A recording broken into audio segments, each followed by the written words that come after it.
Good afternoon. Hope you're having an awesome day. So, today's election day in Israel for the fourth time in 5 years, or fifth time actually in 4 years to be exact. And next week is going to be election day in Israel, in America, in a week from today. And people always tell you, especially if you live in a blue state like us, what difference does my vote make? Who cares? I'm one person. We know how everyone's going to vote, and we know what the outcomes are going to be. So why should I vote? But the truth is that that's not true. And interestingly, in Israel, there's something called the Gewalt scare, which happens every election day in Israel. Every single leader, every party comes out crying, turnout is low for us, turnout is low for us, to hopefully get more people to vote in the election. The truth is that it makes a difference. Not just in Israel, where if you have a few votes, you could fall below the cutoff and all the votes could go to waste. But even in America, we know that some votes, and there's been recounts, could literally hang on a few votes. But more importantly, Maimonides tells us that a person should always see the world as equally balanced between good and bad. And their one good deed, their one vote, their one impact could change the world in a positive way. Never underestimate the power of one person to change the world in a positive way. And therefore we know that every vote is important and counts. But in this week's Torah portion, we see that firsthand. Abraham, why are we called the Hebrews? Why was Abraham called Avraham HaIvri? Because the rabbis tell us he was on one side and everyone else in the world was on the other side.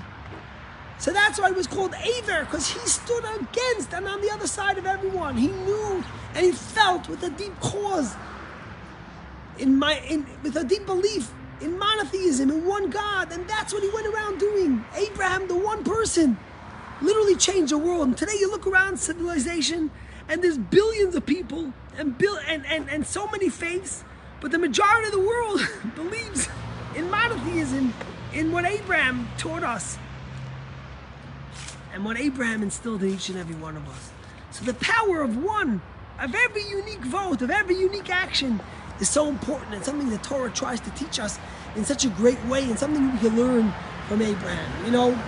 The United Nations has been saying that, today's November 1st, that sometime in November, if it's the 15th or the 16th, the world will cross the threshold of the 8 billionth person being born in the world. 8 billionth person. And where will be in the world, nobody knows. Will it be a boy and girl, and what nationality, nobody knows. But we do know that for the first time in the history of the world, we will have 8 billion people living in the world. Many people say it's bad. You speak to people, they say, oh, there's so much pollution and the carbons that we're emitting in the world, and there's so many mouths to feed, and the more people we have in the world, the more crisis there is. And people say, hey, maybe we should stop having babies. We should stop having so many people in the world because it's not good for society. But the truth is, as Jews, we know the opposite. What is the first thing that God tells Adam? Pru, revu, milu asaretz. Multiply, be fruitful, and bring more people into the world. And even after the flood, where maybe you could think that Noah would have thought, look what happened, mankind destructed in the world, where God had to destroy and bring a flood to the world. Maybe I should stop having children.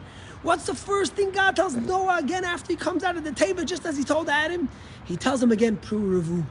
Because yes, when there's more people in the world, there's more mouths to feed, but there's more minds to think, there's more hearts to feel, and there's more creativity and more power to be able to bring to this world. Because every human being that God brings to the world brings a kid, brings a gift to the world that no one else could bring. The Talmud tells us, Tinek,